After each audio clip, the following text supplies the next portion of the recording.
Problems are big. Lots of people around the world are trying to grapple with these problems, and we could talk problem with your black rhinos, we could talk fresh water, we could talk climate change, pick your issue.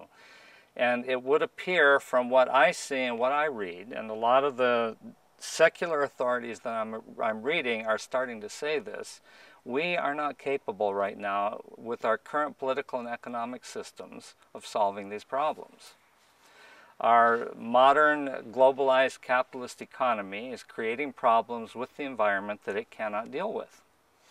The political system, we have seen it over the last few years, try to grapple with very, very basic questions having to do with climate change. Can't do it. The negotiations keep falling apart. We are, even at the very, very basic level, we're finding ourselves as a human society unable to grapple with these problems. We don't have the tools.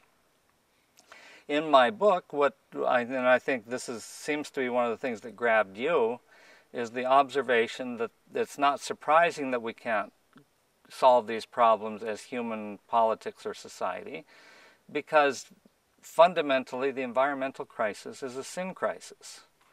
It comes from individuals and families and communities and nations living greedily, living selfishly, living beyond our means. The Bible calls this sin.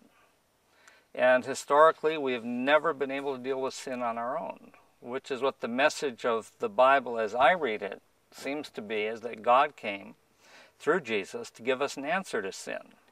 Now, if Jesus is the only answer for sin for my individual life, or in a family or a community setting, then surely this biggest of all problems, the fact that we're ruining our entire life support system, we need God's help on. And so that's where the idea of mobilizing the church comes in. If the problem is caused by sin, and the answer is in the truth that the church holds, then that's where we've got to go.